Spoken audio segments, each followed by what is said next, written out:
ಆಕಾಶವಾಣಿ ಮಂಗಳೂರು.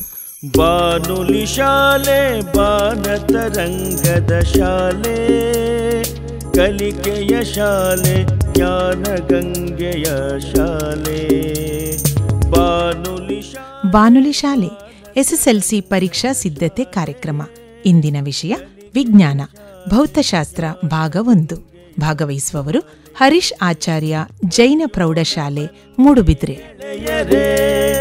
ತಿಳಿಯೋಣ ಬನ್ನಿ ಗೆಳೆಯರೇ, ಕಲಿಯೋಣ ಬನ್ನಿ ಗೆಳೆಯರೇ, ತಿಳಿಯೋಣ ಬನ್ನಿ ಗೆಳೆಯರೇ. ಆತ್ಮೀಯ ವಿದ್ಯಾರ್ಥಿಗಳೇ ಹಾಗೂ ಅಧ್ಯಾಪಕ ಮಿತ್ರರೇ, ಮಂಗಳೂರು ಆಕಾಶವಾಣಿ ನಡೆಸಿಕೊಡುತ್ತಾ ಇರುವಂತಹ ಎಸ್ಎಸ್ಎಲ್ಸಿ ಪರೀಕ್ಷಾ ತಯಾರಿ ಸರಣಿಯ ಈ ಕಾರ್ಯಕ್ರಮಕ್ಕೆ ನಿಮ್ಮೆಲ್ಲರನ್ನು ಸ್ವಾಗತಿಸ್ತಾ ಇದ್ದೇನೆ. ಕಾರ್ಯಕ್ರಮದಲ್ಲಿ ಇಂದು ವಿಜ್ಞಾನ ವಿಷಯದ ಭೌತಶಾಸ್ತ್ರ ವಿಭಾಗದ ಪ್ರಶ್ನೆ ಪತ್ರಿಕೆಯ ಭಾಗದಲ್ಲಿ ಯಾವ ಪಾಠಕ್ಕೆ ಎಷ್ಟು ಅಂಕ ಹಾಗೂ ಯಾವ ತರಹದ ಪ್ರಶ್ನೆಗಳು ಪರೀಕ್ಷೆಯಲ್ಲಿ ಬರಬಹುದು ಹಾಗೂ ಪಠ್ಯದ ಯಾವ ಭಾಗಗಳಿಗೆ ವಿಶೇಷ ಒತ್ತು ಕೊಡಬೇಕಾಗ್ತದೆ ಎಂಬುದನ್ನು ನೋಡೋಣ. ಭೌತಶಾಸ್ತ್ರ ವಿಭಾಗಕ್ಕೆ ಮೀಸಲಿಟ್ಟಂತಹ ಒಟ್ಟು ಅಂಕಗಳು 27. ವಿದ್ಯುತ್ ಶಕ್ತಿ ಮತ್ತು ವಿದ್ಯುತ್ ಶಕ್ತಿಯ ಕಾಂತೀಯ ಪರಿಣಾಮ ಎನ್ನುವ ಒಂದು ಪಾಠ, electricity and magnetic effect of electric current, ಈ ಪಾಠಕ್ಕೆ 14 ಅಂಕಗಳು.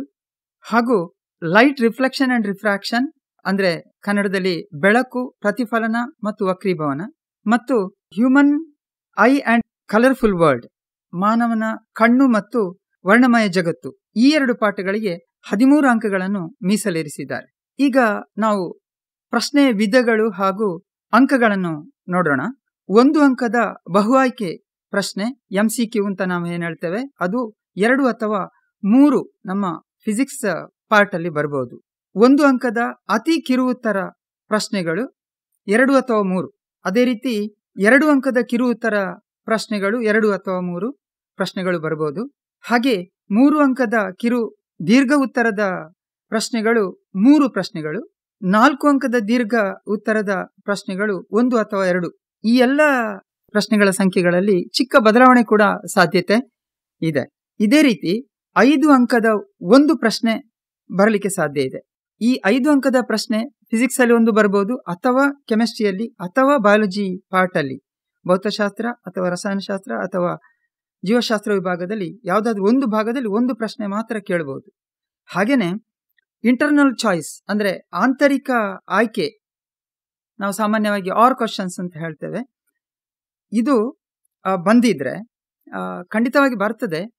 ಬಟ್ ಆ ಪ್ರಶ್ನೆಗಳು ಒಂದೇ ಪಾಠದಿಂದ ಆಯ್ಕೆ ಆಗ್ತವೆ, ಒಂದೇ ಪಾಠದಿಂದ ಆಯ್ಕೆ ಮಾಡಿರ್ತಾರೆ. ಸಾಮಾನ್ಯವಾಗಿ ನಾವೊಂದು ಪ್ರಶ್ನೆ ಪತ್ರಿಕೆಯಲ್ಲಿ ಪ್ರತಿ ಪಾಠಕ್ಕೆ ನಮ್ಮ ಭೌತಶಾಸ್ತ್ರ ವಿಭಾಗದಲ್ಲಿ 6, 7, 8 ಯಾವುದಾದ್ರೂ 1 ಅಂಕ ಮೀಸಲಿರಿಸಿರ್ತಾರೆ. ಅಂದ್ರೆ 6, 7 ಕೂಡಿಸಿದ್ರೆ 13, 8, 6 ಕೂಡಿಸಿದ್ರೆ 14, ಈ ತರ ಅಂಕಗಳ ಹಂಚಿಕೆ ಆಗಿರ್ತದೆ. ಮತ್ತೊಂದು ವಿಷಯ ಏನು ಅಂತ ಹೇಳಿದ್ರೆ, ಯಾವುದೇ ಪ್ರಶ್ನೆ ಸ್ಮರಣೆ ಆಧಾರಿತ ಅಥವಾ ತಿಳುವಳಿಕೆ ಆಧಾರಿತ ಅಥವಾ ಅನ್ವಯ ಆಧಾರಿತ ಅಥವಾ ಕೌಶಲ ಆಧಾರಿತ, ಅಂದ್ರೆ ಚಿತ್ರರಚನೆಗೆ ಸಂಬಂಧಪಟ್ಟ ಪ್ರಶ್ನೆಗಳು, ಅಥವಾ ಉನ್ನತ ಮಟ್ಟದ ಆಲೋಚನಾ ಕೌಶಲ ಆಧಾರಿತ ಆಗಿರಬಹುದು. ಇದನ್ನು ವಿದ್ಯಾರ್ಥಿಗಳು ತಿಳ್ಕೊಂಡಿರಬೇಕು. ಈಗ ನಾವು ಮೊದಲನೇ ಪಾಠ ಫಿಸಿಕ್ಸ್ ಅಲ್ಲಿ ವಿದ್ಯುತ್ ಶಕ್ತಿ ಪಾಠಕ್ಕೆ ಹೋಗೋಣ. ಪರೀಕ್ಷಾ ದೃಷ್ಟಿಯಿಂದ ಕಲಿಲೇಬೇಕಾದಂತಹದ್ದು ಈ ಪ್ರಶ್ನೆಗಳು, ಅಥವಾ ಈ ಯಾವ ತರದ ಪ್ರಶ್ನೆಗಳನ್ನು ಕೇಳಿರ್ತಾರೆ ಎಂಬುದನ್ನು ಈಗ ನೋಡೋಣ. ಈ ಪಾಠದಲ್ಲಿ ಮೊದಲನೇದಾಗಿ ಗಮನಿಸಬೇಕಾದಂತಹದ್ದು ಏನು ಅಂತ ಹೇಳಿದ್ರೆ, ಚಿತ್ರಗಳು, ಡಯಾಗ್ರಾಮ್ಸ್, ವಿದ್ಯುನ್ಮಂಡಲದ ರೇಖಾಚಿತ್ರ, ಸಿಂಪಲ್ ಎಲೆಕ್ಟ್ರಿಕ್ ಸರ್ಕ್ಯೂಟ್, ಅದನ್ನು ಕಲಿಲೇಬೇಕು. ಮತ್ತು ಚಿಹ್ನೆಗಳು, ಅದಕ್ಕೆ ಕೋಷ್ಟಕವನ್ನೇ ಕೊಟ್ಟಿದ್ದಾರೆ ಟೆಕ್ಸ್ಟ್ ಬುಕ್ ಅಲ್ಲಿ. Symbols of used in electric circuits ಅಂತ ಒಂದು ಕೋಷ್ಟಕವೇ ಕೊಟ್ಟಿದ್ದಾರೆ. ರೋಧಕಕ್ಕೆ ಯಾವ ಸಿಂಬಲ್, ಬಲ್ಬಿಗೆ ಯಾವ ಸಿಂಬಲ್ ಇತ್ಯಾದಿಗಳ ಒಂದು ಕೋಷ್ಟಕ ಇದೆ, ಅದನ್ನು ಕಲಿಯಲೇಬೇಕು. ಹಾಗೂ ರೋಧಕಗಳ ಸರಣಿ ಜೋಡಣೆ ಮತ್ತು ಸಮಾಂತರ ಜೋಡಣೆ, series and parallel connections of resistors, ಈ ಎಲ್ಲ ಚಿತ್ರಗಳು ಸಾಮಾನ್ಯವಾಗಿ 1-2 ಅಂಕಕ್ಕೆ ಹೆಚ್ಚಾಗಿ ಕೇಳುವಂತಹ ಚಿತ್ರಗಳ ಪಟ್ಟಿಯನ್ನೇ ಕಳಿಸಿದೆ, ಅದನ್ನು ಕೂಡ ಗಮನಿಸಬೇಕು ವಿದ್ಯಾರ್ಥಿಗಳು. ಇದಲ್ಲದೆ ಚಿತ್ರ ಆಧಾರಿತ ಪ್ರಶ್ನೆಗಳು ಕೂಡ ಇರುವುದರಿಂದ ಸಾಮಾನ್ಯವಾಗಿ ಓಂನ ನಿಯಮಕ್ಕೆ ಸಂಬಂಧಿಸಿದ ಉಪಕರಣಗಳ ಜೋಡಣೆಯ ಚಿತ್ರ, ಇದಲ್ಲದೆ ಈ ಈಗಾಗಲೇ ಹೇಳಿದ 4 ಚಿತ್ರಗಳಲ್ಲದೆ ಈ ಚಿತ್ರವನ್ನು ಅದರ ಮೇಲೆ ಪ್ರಶ್ನೆಗಳು ಬರುವಂತ ಸಾಧ್ಯತೆ ಇದೆ. ಅದೇ ರೀತಿ ಈ ಪಾಠದಲ್ಲಿ ಒಂದು ಗ್ರಾಫ್ ಕೊಟ್ಟಿದ್ದಾರೆ. ಯಾವುದಂದ್ರೆ ವೋಲ್ಟೇಜ್ ವರ್ಸಸ್ ಕರೆಂಟ್, ಅಂದ್ರೆ ವಿಭವಾಂತರ ಮತ್ತು ವಿದ್ಯುತ್ ಪ್ರವಾಹದ ನಡುವಿನ ಸಂಬಂಧವನ್ನು ಸೂಚಿಸುವಂತಹ ಓಮ್ನ ನಿಯಮಕ್ಕೆ ಸಂಬಂಧಪಟ್ಟಂತಹ ಒಂದು ಗ್ರಾಫ್ ಇದೆ. ಅದರ ಮೇಲೆ ಪ್ರಶ್ನೆಗಳು ಬರಬಹುದು. ಮುಂದೆ ನಾವು ವಿದ್ಯಾರ್ಥಿಗಳು ಹೆಚ್ಚಿನ ಫೋಕಸ್ ಮಾಡಬೇಕಾದಂತದ್ದು, the students must focus on these points. They are the formulas. ಅನೇಕ ಚಿಕ್ಕ ಚಿಕ್ಕ ಸೂತ್ರಗಳು ಬರ್ತವೆ. ಬಹುಶಃ ಈ 6 ಸೂತ್ರಗಳು ಈ ಪಾಠದಲ್ಲಿ ಬಹಳ ಪ್ರಾಮುಖ್ಯತೆಯನ್ನು ಪಡೆದಿದೆ. ಒಂದು Q = I × T, ಅದೇ ರೀತಿ V = W / Q, ಇನ್ನೊಂದು V = I × R. ಎಲ್ಲ ಸೂತ್ರಗಳಲ್ಲಿ ಕೂಡ ನಾವು ಬೇರೆ ಬೇರೆ ಭೌತಿಕ ಪರಿಮಾಣಗಳು ಯಾವ ತರ ಸಂಬಂಧ ಹೊಂದಿದೆ ಎಂಬುದನ್ನು ನೋಡ್ತೇವೆ. ಅದೇ ರೀತಿ R = ρ × L / A, ಅದೇ ರೀತಿ H = I² × R × T, ಅದೇ ರೀತಿ P = V × I. ಹೀಗೆ 6 ಸೂತ್ರಗಳು. ಹಾಗೂ ಈ ಎಲ್ಲ ಸೂತ್ರಗಳು ಚಿಕ್ಕ ಚಿಕ್ಕ 1 ಅಂಕದ ಅಥವಾ 2 ಅಂಕದ ಲೆಕ್ಕ ಆಧಾರಿತ ಪ್ರಶ್ನೆಗಳಿಗೆ ಉಪಯೋಗಿಸ್ತೇವೆ ನಾವು. ಈ ಪ್ರಶ್ನೆಗಳಲ್ಲದೆ, ಈ ಸೂತ್ರಗಳಲ್ಲದೆ ಇದರೊಂದಿಗೆ ಈಗ ಉದಾಹರಣೆಗೆ V = IR ಎಂಬ ಸೂತ್ರ ಇದೆ. ಅಲ್ಲಿ I = V / R ಅಥವಾ R = V / I, ಇದನ್ನು ಕೂಡ ವಿದ್ಯಾರ್ಥಿಗಳು ಇಟ್ಟುಕೊಳ್ಬೇಕಾಗ್ತದೆ. ಹೀಗೇನೆ ಸೂತ್ರಗಳೊಂದಿಗೆ ಈ ಸೂತ್ರಗಳಲ್ಲಿ ಬಂದಂತಹ ಭೌತಿಕ ಪರಿಮಾಣಗಳ ಒಂದು ಪಟ್ಟಿಯನ್ನು ಮಾಡಿಟ್ಕೊಳ್ಬೇಕು. ಅದರೊಟ್ಟಿಗೆ ಈ ಭೌತಿಕ ಪರಿಮಾಣಗಳನ್ನು ಅಳೆಯುವಂತಹ ಸಾಧನಗಳು ಹಾಗೂ ಭೌತಿಕ ಪರಿಮಾಣಗಳ SI ಏಕಮಾನಗಳ ಒಂದು ಪಟ್ಟಿಯನ್ನು ವಿದ್ಯಾರ್ಥಿಗಳು ಮಾಡಿಟ್ಟುಕೊಂಡ್ರೆ ಇದರಲ್ಲಿ ಕನಿಷ್ಠ 2 ಅಂಕ ನಿಮಗೆ ಸಿಕ್ಕಿಬಿಡ್ತದೆ. So I tell you the students that the students must have a list of the different SI units as well as the different measuring devices. The list of these must be used for studying the different measurable units of the different measuring devices. ಮುಂದೆ ಬರುವಂತದ್ದು ಏನು ಅಂತ ಹೇಳಿದ್ರೆ, ಬೇರೆ ಬೇರೆ ಭೌತಿಕ ಪರಿಮಾಣಗಳು ನಮ್ಮ ಈ ಪಾಠದಲ್ಲಿ ಬರ್ತದೆ. ಉದಾಹರಣೆಗೆ ರೋಧಕ ಅಂತ ಹೇಳುವಂಥದ್ದು, ರೋಧಕದ ರೋಧ. ಈ ರೋಧಕದ ರೋಧ ಯಾವೆಲ್ಲ ಅಂಶಗಳನ್ನು ಅವಲಂಬಿಸಿದೆ ಎನ್ನುವಂಥದ್ದು ಬಹಳ ಹೆಚ್ಚಾಗಿ ಕೇಳುವಂತಹ ಪ್ರಶ್ನೆ. ಅದೇ ರೀತಿ ಎಲ್ಲ ಭೌತಿಕ ಪರಿಮಾಣಗಳು ಬೇರೆ ಪರಿಮಾಣಗಳನ್ನು ಅವಲಂಬಿಸಿರ್ತದೆ. ಸೊ ಇದನ್ನು ವಿದ್ಯಾರ್ಥಿಗಳು ಕಲ್ತಿಟ್ಕೊಳ್ಬೇಕು. ಹಾಗೇನೆ ಈ ಪಾಠದಲ್ಲಿ ಬರುವಂತಹ 2 ಅತ್ಯಂತ ಪ್ರಮುಖ ನಿಯಮಗಳು ಏನು ಅಂತ ಹೇಳಿದ್ರೆ, ಒಂದು ಓಮ್ನ ನಿಯಮ, ಮತ್ತೊಂದು ಜೌಲ್ನ ನಿಯಮ. ಈ 2 ನಿಯಮಗಳನ್ನು ನಿರೂಪಿಸಲಿಕ್ಕೆ ಹೆಚ್ಚಾಗಿ ಕೇಳ್ತಾರೆ 1 ಅಂಕಕ್ಕೆ. ವಿದ್ಯಾರ್ಥಿಗಳು ಏನ್ ಮಾಡ್ಬೇಕು ಅಂತ ಹೇಳಿದ್ರೆ, ಈ ನಿಯಮಗಳನ್ನು ನಿರೂಪಿಸಿದ ನಂತರ ಅದಕ್ಕೆ ಸಂಬಂಧಪಟ್ಟ ಸೂತ್ರ, ಓಮ್ನ ನಿಯಮಕ್ಕೆ ಆದ್ರೆ V = IR, ಜೌಲ್ನ ನಿಯಮಕ್ಕೆ ಆದ್ರೆ H = I² RT, ಈ ಸೂತ್ರಗಳನ್ನು ಬರೀಲೇಬೇಕು. ಸೊ ಮುಂದೆ ನಾನು ನಿಮಗೆ ಹೇಳಲಿಕ್ಕೆ ಇಷ್ಟಪಡ್ತೇನೆ ಏನು ಅಂತ ಹೇಳಿದ್ರೆ, ಸ್ಮರಣೆ ಆಧಾರಿತ ಪ್ರಶ್ನೆಗಳು, ನಾಲೆಜ್ ಲೆವೆಲ್ ಪ್ರಶ್ನೆಗಳು. ಉದಾಹರಣೆಗೆ ರೋಧ ಎಂದರೇನು, ರೋಧಕ ಎಂದರೇನು, ಅಥವಾ ರೋಧಶೀಲತೆ ಎಂದರೇನು, ವಿದ್ಯುನ್ಮಂಡಲ ಎಂದರೇನು, ವಿಭವಾಂತರ ಎಂದರೇನು, ಈ ತರದ ಅನೇಕ ಪ್ರಶ್ನೆಗಳನ್ನು ವಿದ್ಯಾರ್ಥಿಗಳು ಒಂದು ಲಿಸ್ಟ್ ಮಾಡಿ ಇಟ್ಕೊಂಡ್ರೆ ಅದು ತುಂಬಾ ಉಪಯೋಗಕ್ಕೆ ಬರ್ತದೆ. ಅದೇ ತರ ಪುಸ್ತಕದಲ್ಲಿ ವಿವಿಧ ಚಟುವಟಿಕೆಗಳನ್ನು ಕೂಡ ಕೊಟ್ಟಿದ್ದಾರೆ. ಈ ಪಾಠದಲ್ಲಿ 6 ಚಟುವಟಿಕೆಗಳಿದೆ. ಈ ಚಟುವಟಿಕೆಗಳ ಮೇಲೆ ಕೂಡ ಪ್ರಶ್ನೆಗಳು ಬರಬಹುದು. ಉದಾಹರಣೆಗೆ ಹೇಳುವಂತ ಹೇಳಿದ್ರೆ, ಬೇರೆ ಬೇರೆ ವಸ್ತುಗಳು ಬೇರೆ ಬೇರೆ ರೋಧವನ್ನು ಹೊಂದಿರುತ್ತದೆ ಅಂತ ಹೇಳುವುದಕ್ಕೆ ಒಂದು ಚಟುವಟಿಕೆಯನ್ನು ವಿವರಿಸಿ ಅಂತ ಕೇಳಬಹುದು. ಹಾಗೇನೆ ರೋಧಕದ ರೋಧವು ರೋಧಕದ ಉದ್ದವನ್ನು ಅವಲಂಬಿಸಿದೆ ಅಂತ ಹೇಳುವಂತದ್ದಕ್ಕೆ ಒಂದು ಚಟುವಟಿಕೆಯನ್ನು ವಿವರಿಸಿ ಅಂತ ಕೇಳಬಹುದು. ಮುಂದೆ ನಾವು ನೋಡ್ಬೇಕಾದಂತದ್ದು ಚಿತ್ರ ಆಧಾರಿತ ಪ್ರಶ್ನೆಗಳು. ಈ ಚಿತ್ರ ಆಧಾರಿತ ಪ್ರಶ್ನೆಗಳಲ್ಲಿ ವಿಶೇಷವಾಗಿ ಒಂದು ಚಿತ್ರ ಕೊಟ್ಟಿರ್ತಾರೆ, ಅದರ ಮೇಲೆ ಆ ಚಿತ್ರವನ್ನು ವಿಶ್ಲೇಷಣೆ ಮಾಡಿ ನೀವು ಉತ್ತರಿಸಬೇಕಾಗ್ತದೆ. ಉದಾಹರಣೆಗೆ ಒಂದು ಚಿತ್ರದಲ್ಲಿ ಈ ತರ ಕೊಟ್ಟಿರಬಹುದು, ಒಂದು ವಿದ್ಯುನ್ಮಂಡಲ ಕೊಟ್ಟಿದ್ದಾರೆ, ಅದರಲ್ಲಿ 2 ಓಮ್ ರೋಧಕ ಇದೆ, ಅದರೊಂದಿಗೆ ಸರಣಿಯಲ್ಲಿ ಒಂದು ಅಮ್ಮೀಟರ್ ಜೋಡಿಸಿದ್ದಾರೆ. ಅದರ ನಂತರ 3 ಓಮ್ ರೋಧಕ ಇದೆ, ಅದರ ಮುಂದೆ ಸರಣಿಯಲ್ಲಿ ಪುನೊಂದು ಅಮ್ಮೀಟರ್ ಜೋಡಿಸಿದ್ದಾರೆ. ಈ ಸರಣಿ ಜೋಡಣೆಯನ್ನು ಒಂದು 10 ವೋಲ್ಟ್ ವಿಭವಾಂತರಕ್ಕೆ ಜೋಡಿಸಿದ್ದಾರೆ. ಸೊ ಈ ಜೋಡಣೆಯಲ್ಲಿ ಈ ತರ ಪ್ರಶ್ನೆ ಕೇಳಬಹುದು, ಈ ವಿದ್ಯುನ್ಮಂಡಲದಲ್ಲಿ ಹರಿಯುವ ವಿದ್ಯುತ್ ಪ್ರವಾಹ ಹಾಗೂ ರೋಧಕಗಳ ಜೋಡಣೆಯ ಬಗ್ಗೆ ಯಾವ ತೀರ್ಮಾನಕ್ಕೆ ನೀವು ಬರಬಹುದು ಎಂಬುದನ್ನು ಕೂಡ ಕೇಳಬಹುದು. ಅದೇ ತರ ಈಗಾಗಲೇ ಹೇಳಿದೆ ನಾನು, ಒಂದು ಗ್ರಾಫ್ ಯಾವನು ಅಂತ ಹೇಳಿದ್ರೆ ವಿಭವಾಂತರ ಮತ್ತೆ ವಿದ್ಯುತ್ ಪ್ರವಾಹಕ್ಕೆ ಒಂದು ಗ್ರಾಫ್ ಇದೆ. ಆ ಗ್ರಾಫಲ್ಲಿ ಈಗಾಗಲೇ ನಿಮಗೆ ಒಂದು ಸರಳ ರೇಖೆಯನ್ನು ಹೀಗೆ ಸೂಚಿಸಿದ್ದಾರೆ, ಅದು ಓಮ್ನ ನಿಯಮಕ್ಕೆ ಸಂಬಂಧಪಟ್ಟದ್ದು. ಅದನ್ನೇ ಎಕ್ಸ್ ಅಕ್ಷಕ್ಕೆ ಸಮಾಂತರವಾಗಿ ಸರಳ ರೇಖೆಯನ್ನು ಕೊಟ್ಟು ಅಲ್ಲಿ ನಿಮಗೆ ಒಂದು ಪ್ರಶ್ನೆಯನ್ನು ಕೇಳಲಿಕ್ಕೆ ಸಾಧ್ಯ ಇದೆ. ಅಂದ್ರೆ ಈ ತರದ ಏನು ವಿಭವಾಂತರ ಮತ್ತು ವಿದ್ಯುತ್ ಪ್ರವಾಹಕ್ಕೆ ಸಂಬಂಧಪಟ್ಟ ಗ್ರಾಫ್ ಬರಲಿಕ್ಕೆ ಸಾಧ್ಯ ಇದೆ ಹೇಳುವಂಥದ್ದು. ಸೊ ಇಂತಹ ಪ್ರಶ್ನೆಗಳು ಬೇರೆ ಬೇರೆ ಪ್ರಶ್ನೆಗಳನ್ನು ಕೇಳುವ ಸಾಧ್ಯತೆ ಇದೆ. ಅದೇ ರೀತಿ ವ್ಯತ್ಯಾಸ ಆಧಾರಿತ ಪ್ರಶ್ನೆಗಳನ್ನು ಕೂಡ ವಿದ್ಯಾರ್ಥಿಗಳು ನೋಡಿಕೊಳ್ಬೇಕು. ಉದಾಹರಣೆಗೆ ಸರಣಿ ಮತ್ತು ಸಮಾಂತರ ಜೋಡಣೆಗೆ ಇರುವಂತಹ ವ್ಯತ್ಯಾಸ, ಇದು ಸಾಮಾನ್ಯವಾಗಿ this will be asked for 2 marks. ಸಾಮಾನ್ಯವಾಗಿ ಸೀರೀಸ್ ಅಂಡ್ ಪ್ಯಾರಲಲ್ ಕನೆಕ್ಷನ್ಸ್ ಇದರ ಮೇಲೆ ಪ್ರಶ್ನೆಗಳು 2 ಅಂಕಕ್ಕೆ ಬರ್ತವೆ.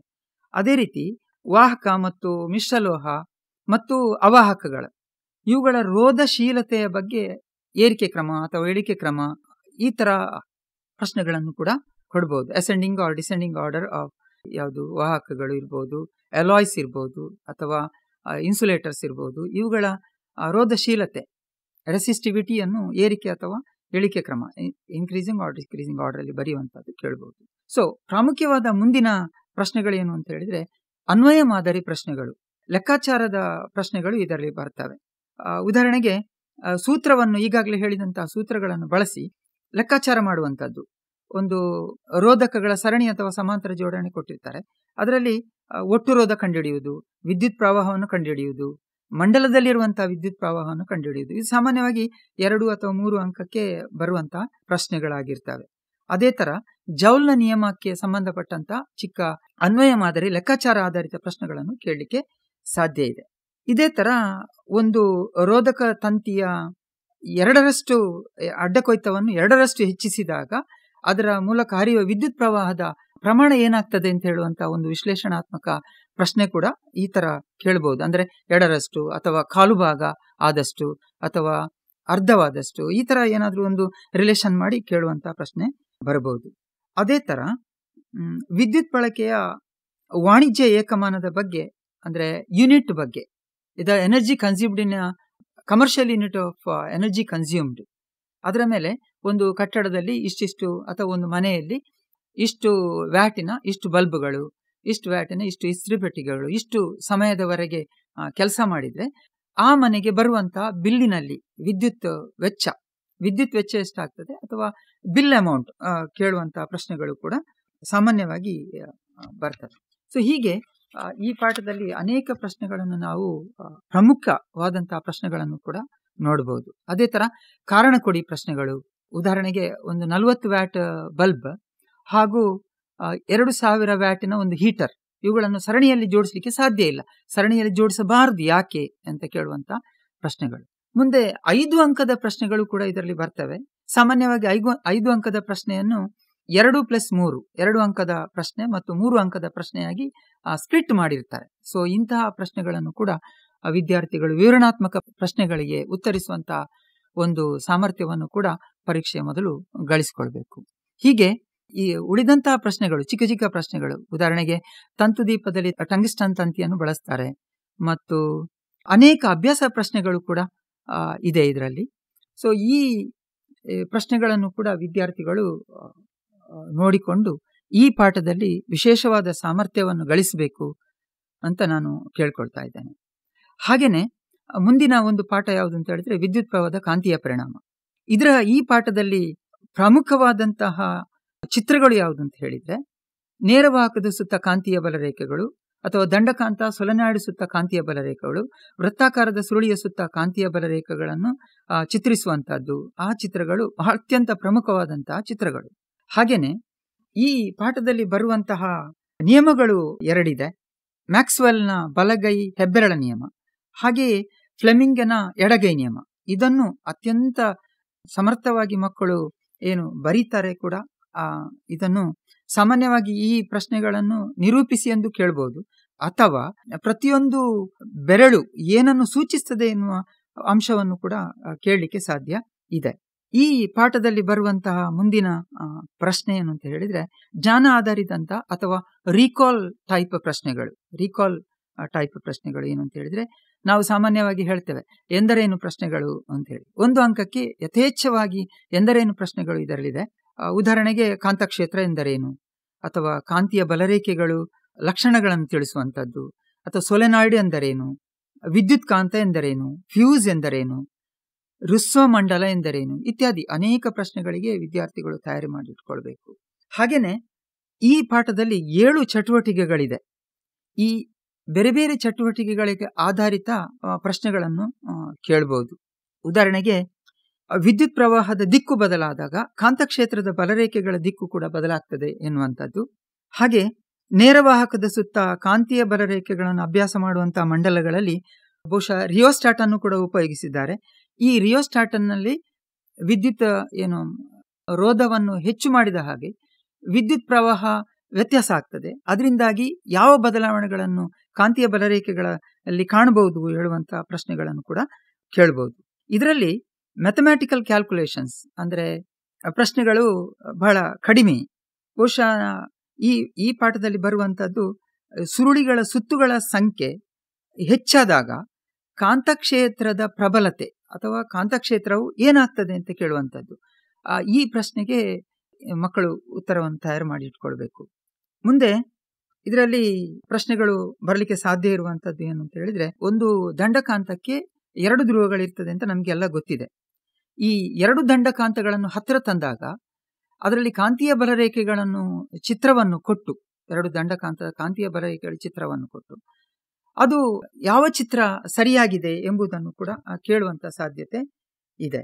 ಇದು ಅರ್ಥೈಸುವಂತಹ ಒಂದು ಮಾದರಿಯ ಪ್ರಶ್ನೆ.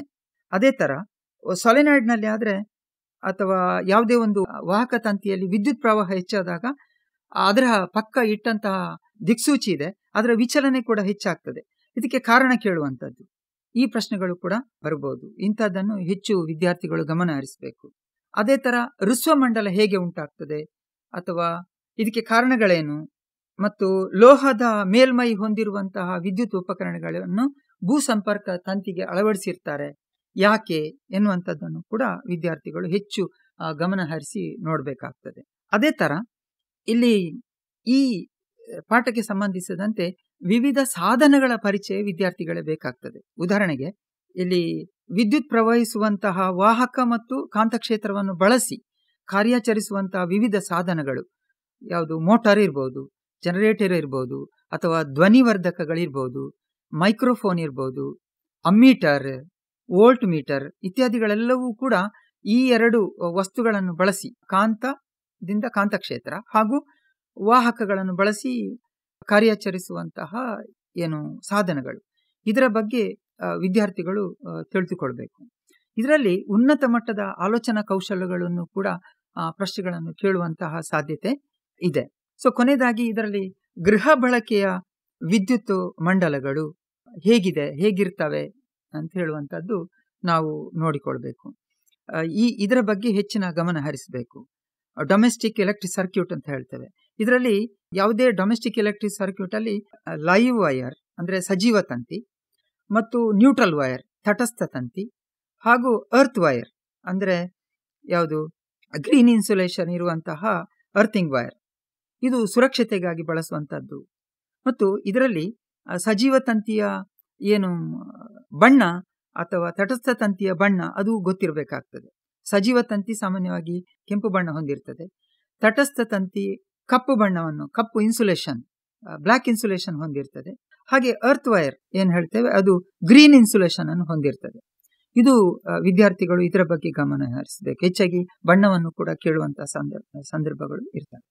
ಇದೇ ತರ ಈ ಹೌಸ್ ಹೋಲ್ಡ್ ವೈರಿಂಗ್ ಅಲ್ಲಿ ಅಥವಾ ಈ ಡೊಮೆಸ್ಟಿಕ್ ವೈರಿಂಗ್ ಅಲ್ಲಿ 2 ರೀತಿಯ ವಿದ್ಯುತ್ ಮಂಡಲಗಳನ್ನು ಉಪಯೋಗಕ್ಕೆ ಬರ್ತದೆ.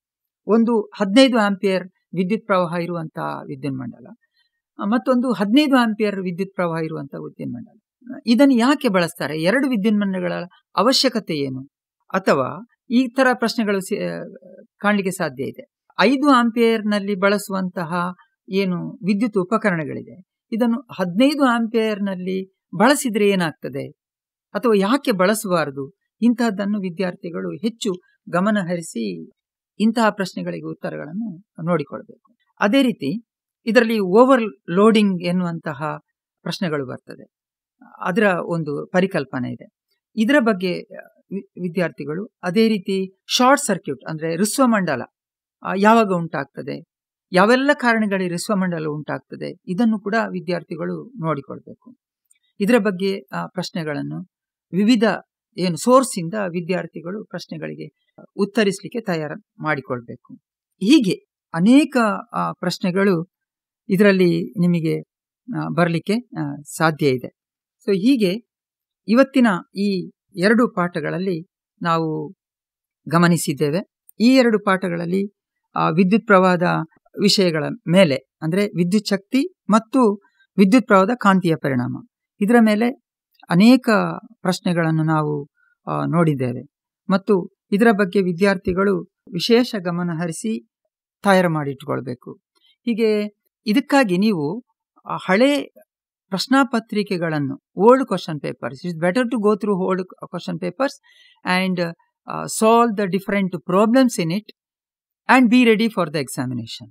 ಈ ಥರ ನೀವು ಬೇರೆ ಬೇರೆ ಪ್ರಶ್ನಾಪತ್ರಿಕೆಗಳನ್ನು ಅಥವಾ ಬೇರೆ ಬೇರೆ ಪುಸ್ತಕಗಳಲ್ಲಿ ಅನ್ವಯ ಆಧಾರಿತ ಅಥವಾ ನಿಮ್ಮ ಅರ್ಥೈಸುವಂತಹ ನಾಲೆಜ್ ಲೆವೆಲ್ ಅಥವಾ ಕಾರಣ ಕೊಡಿ ಪ್ರಶ್ನೆಗಳು ಅಥವಾ ಅಂಡರ್ಸ್ಟ್ಯಾಂಡಿಂಗ್ ಲೆವೆಲ್ ಪ್ರಶ್ನೆಗಳು, ವಿಶೇಷ ಹಾಟ್ ಕ್ವಶನ್ಸ್ ಅಂತ ಬರ್ತವೆ. Hot question higher order thinking questions ಅಂದರೆ ನಿಮ್ಮ ಜ್ಞಾನ ಮತ್ತು ತಿಳುವಳಿಕೆಯನ್ನು ಬೇರೆ ಒಂದು ವಿಶೇಷ ಸಂದರ್ಭಗಳಲ್ಲಿ ಬಳಸಿ ಅದನ್ನು ನಿಮಗೆ ಗೊತ್ತಿದೆಯೋ ಇಲ್ವೋ, ಯಾವ ಥರ ವಿದ್ಯಾರ್ಥಿಗಳು ತಯಾರಾಗಿದ್ದಾರೆ ಎನ್ನುವಂಥದ್ದನ್ನು ನಾವು ಖಂಡಿತವಾಗಿ ಪರೀಕ್ಷೆಗೆ ಒಳಪಡಿಸಲಿಕ್ಕೆ ಸಾಧ್ಯ ಇದೆ. ಅಂತಹ ಪ್ರಶ್ನೆಗಳು ಕೂಡ ಬರೆಯುವಂಥ ಸಾಧ್ಯತೆಗಳು ಹೆಚ್ಚಿದೆ. ಸೊ ಇದಕ್ಕೆ ವಿದ್ಯಾರ್ಥಿಗಳು ತಯಾರಾಗಿ ಎಲ್ಲ ಈ 2 ಪಾಠಗಳಲ್ಲಿ ಹೆಚ್ಚಿನ ಅಂಕಗಳನ್ನು ಗಳಿಸಲಿಕ್ಕೆ ವಿದ್ಯಾರ್ಥಿಗಳು ಪ್ರಯತ್ನ ಪಡಬೇಕು. ಸೊ ಇವತ್ತಿನ ಈ ಸರಣಿಯಲ್ಲಿ 2 ಪಾಠಗಳಿಗೆ ಸಂಬಂಧಪಟ್ಟ ಹಾಗೆ ತಯಾರಿ ಮಾಡಿದ್ದೇವೆ. 2 ಪಾಠಗಳ ಬಗೆಗೆ ಚೆನ್ನಾಗಿ ವಿದ್ಯಾರ್ಥಿಗಳು ತಯಾರು ಮಾಡಿ ಅಂತ ನಾನು ಕೇಳ್ಕೊಳ್ತಾ ಇದ್ದೇನೆ. ಅದೇ ರೀತಿ ಉಳಿದ 2 ಪಾಠಗಳನ್ನು ಮುಂದಿನ ಸಂಚಿಕೆಯಲ್ಲಿ ನೋಡೋಣ. ವಂದನೆಗಳು. ಬಾನುಲಿ ಶಾಲೆ ಬಾನತರಂಗದ ಶಾಲೆ ಕಲಿಕೆಯ ಶಾಲೆ ಜ್ಞಾನಗಂಗೆ. ಇದುವರೆಗೆ ಬಾನುಲಿ ಶಾಲೆ ಎಸ್ಎಸ್ಎಲ್ಸಿ ಪರೀಕ್ಷಾ ಸಿದ್ಧತೆ ಕಾರ್ಯಕ್ರಮದಲ್ಲಿ ವಿಜ್ಞಾನ ಭೌತಶಾಸ್ತ್ರ ಭಾಗ 1 ಇದರಲ್ಲಿ ಭೌತಶಾಸ್ತ್ರದ ಬಗ್ಗೆ ಮಾಹಿತಿಗಳನ್ನು ಕೇಳಿದಿರಿ. ಭಾಗವಹಿಸಿದವರು ಹರೀಶ್ ಆಚಾರ್ಯ, ಜೈನ್ ಪ್ರೌಢಶಾಲೆ, ಮೂಡಬಿದಿರೆ. ಮುಂದಿನ ಭಾಗ ನಾಳೆ ಬೆಳಿಗ್ಗೆ 10:30 ಪ್ರಸಾರವಾಗಲಿದೆ. ಕಲಿಯೋಣ ಬನ್ನಿ ಗೆಳೆಯರೇ, ತಿಳಿಯೋಣ ಬನ್ನಿ ಗೆಳೆಯರೇ.